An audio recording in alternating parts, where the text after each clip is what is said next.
Part 6. So, we found out where Stella and Hook live, which is the Victoria and Albert Museum. They've taken Jared back there with them to help him out, and we've met another character called Gregor. Gregor seemed a bit mardy, but Stella showed him the mobile phone, and they've agreed that it's clearly got a signal. So, they said there must be an operating mast somewhere. Stella says she's going to go out and try and find it. Here we go. Stella the Zombie Killer, Part 6. Gregor got to work on the angels lying on his tables. He methodically cut away flesh, sawing and slicing and filling bucket after bucket with lumps of rotten gore. "You get the best jobs," said Hook, lifting 2 huge buckets of grey meat at once. Gregor just grunted. Stella was lifting Jared onto her shoulders. "I'm going to take Mr. Jenks somewhere more comfortable," she said. "You mean a rolled-up mat on the floor?" said Hook. "He'd be better off where he is." "Let's just say I wouldn't want Gregor's tools to slip and accidentally fall on him." She smiled as she said it. "We can't feed everyone," growled Gregor. His head bent towards his gruesome task. Sweat covered his forehead, and on the rare occasions he glanced up from his work, it shone in the late afternoon sunlight. Hook lugged his load down the east corridor. "Remember to check nothing's around before you tip that out," said Stella. "Uh-huh," the big man called over his shoulder. Stella moved north and into the gift shop, converted now to a bedroom of sorts. She had filled the shelves with books that she had scavenged on her various trips into the city. Other than that, there was a sleeping mat and a chair. Patterned throws hung at the windows and the door, which she closed, plunging the room into a gloomy shade. Not much, but it was the closest thing she had to a private space. She didn't know why she brought Jared in here. If he was awake, he certainly wouldn't be welcome. She sighed as she laid him down on her mat. "Sleep well, Mr. Jenks." She settled in a chair and grabbed a book from the shelves and clicked on a reading lamp. The Road, by Cormac McCarthy. "A little bit of non-fiction," she said to herself, and settled to read. Stella jerked awake. Someone was standing over her. She lashed out with her fist, connected with someone's jaw. The figure yelped and fell over. Stella was up and out of the chair and standing over him in an instant, ready to press her attack. Jared covered his head with his arms. I'm sorry," he said. Stella stopped, reached her hand down to him. "It's okay," she said, with never a thought of an apology. "I should warn you, I don't like to be woken up. If you ever need to do it again, you should do it from a distance." Jared reached for her hand and allowed himself to be pulled smoothly to his feet. His jaw was already red and starting to swell. "Noted," he said. Stella stared at him. He flinched again. "Don't be nervous. You're not in danger here," said Stella. "We're in danger everywhere," said Jared. Stella nodded. "You must be hungry." She looked at his drawn face, his sunken eyes. "Breakfast." She led him from the gift shop back to the rotunda, where Gregor and Hook were already up and eating. "Morning, JJ," said Hook. He saw the blossoming bruise on Jared's face. "Rough night?" He winked at Stella, who ignored him. Gregor glared at Jared. Both he and Hook ate from bowls, spooning what looked and smelled like baked beans into their mouths. "Sit here," said Stella, pointing to a stool on the outside of the ringed desk. She walked into the middle and met him on the other side of the black wood. "We have just what a starving man needs." She placed a tin of baked beans and sausages in front of Jared. He stared at it, open-mouthed. Hook laughed. Stella smiled. "Hot or cold?" she said. Jared looked at her. How will you heat it? Might get a bit smoky if you light a fire." Hook and Stella laughed. Even Gregor smirked. "No problem," said Stella. She took the tin, opened it with a tin opener and poured the contents into a bowl. She reached below the counter and Jared heard a series of old but familiar sounds. A door opening, buttons pressed, and the whir of a microwave oven. His mouth dropped open again. "You've got power." Stella smiled. "Solar. A little present from our almost visitors." Vic's was one of the first places to be kitted out with the new gear. "No problems with it," said Jared.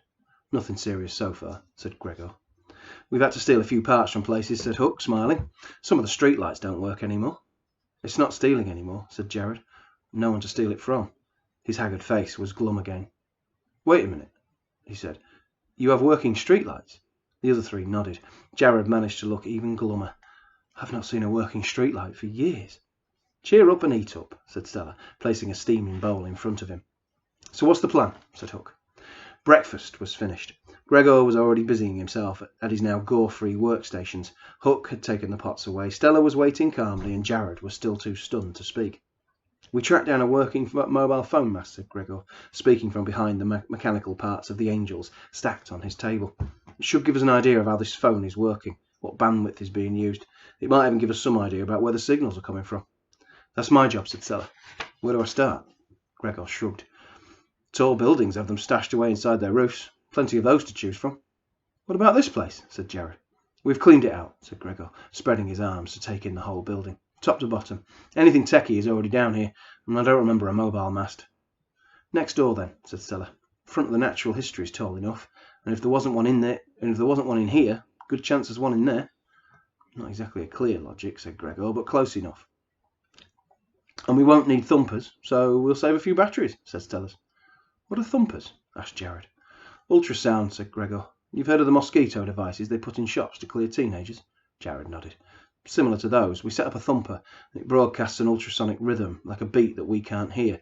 Sends the zombies crazy, they can't get enough. Drawn to it like moths to a flame. Why call it a thumper? Said Jared. Because it thumps into their ears and brains. Duh, duh, duh, said Hook, banging the desk. That's where all the deads are, said Jared. The other three nodded. Zombie catnip, said Hook. Is that what you call them? Said Stella. Deads? Yeah, not very imaginative. Spot on, though, she replied. She turned to Hook. I'm going to take this one alone, okay? Not a problem, he replied. I was never one for sneaking about, and the garden needs a bit of TLC. I'll sort that, and we can all have a freshly cooked meal tonight. Jared stared from one to another, bemused. It's not like this where I came from. Before she left the safety of Vic's, Stella went upstairs to check the streets. She leant over a harpoon launcher to look out of the arched windows onto the street outside. The trees on the other side of the road were overgrown, unchecked. Stella could barely see the red phone box against the rampant green. The Ishmaeli building stood silent and empty, its windows still covered in the filthy fallout from the crash. Ignoring it all, she checked for zombies. The street was mostly clear, just a few shufflers. Deads, she corrected herself, on the road, but that was to be expected. A handful always drifted once the thumper's signals were cut. Satisfied, she moved swiftly down the stairs, through the rotunda, past the cloakrooms and out of the door, closing it softly behind her. One of the deads sensed her immediately. How some of them seemed to be aware, while the others spent days walking into a glass wall like fat, drunken flies, she had never figured out. She touched the sheathed knife strapped to her leg. A weapon wasn't always best. A sword was too big, a club too cumbersome. But the tanto, a Japanese dagger with a 12-inch blade, was small enough to fit between hip and knee so as not to obstruct movement. She knew that not taking it out on her last outing was a sign of something. She didn't want to think what. Glancing down at the blade, she smiled. It was from one of Vic's displays when they had first arrived after the crash. Stella had looked after it well, cleaning and sharpening it almost daily. From across the street, the dead stumbled towards her, its initial jerky movements lying to give it the illusion of speed. Stella knew that it would be a minute before it made it to her position. She decided to ignore it and headed for the Natural History Museum. The front doors, almost hidden amongst the wild trees and shrubs that grew out of control in front of the museum, were at the top of 3 short flights of handrailed steps. They were barricaded. Over a year ago, she and Hook had made sure that anything inside couldn't get outside to come bother them. So, she said to herself, when you closed the door before the horses bolted, how'd you get back in? She stood and stared at the 2 enormous towers that flanked the main entrance. If there were masts, they would surely be at the top of these towers. There were huge, arched windows in the bottom of each tower, which she could easily break, but she hesitated, knowing that that would leave a permanent hole in the front of the museum, a permanent hole that could leak deads. She didn't fancy clearing the whole building. Maybe that's a job for Hook, she said aloud. She sighed and allowed her shoulders to slump. What to do, what to do? Her hand moved quickly to the tanto as she whirled around, and the blade was out of its sheath and into the top of the dead's head in the blink of an eye. It was the same one that had seen her leaving Vic's. Stella stared at it for a brief second, then it stayed upright. The tip of her blade poked beneath its chin, blood dripping from the end. She looked closer at its face. Its eyes never changed. None of them ever did. Dead before, dead now. Nothing left. There was no release. No soul. She gripped the handle and pulled as it fell.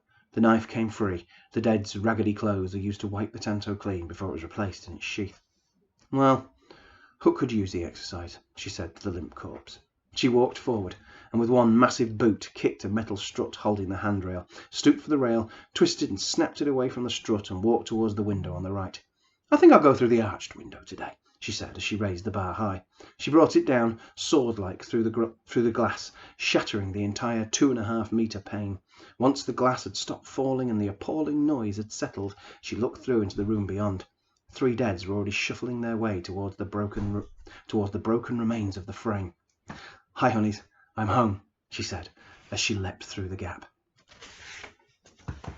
And that was part 6. Join me tomorrow for part 7. That, by the way, is Alison Rasmussen's rather fabulous drawing of Stella's Tanto.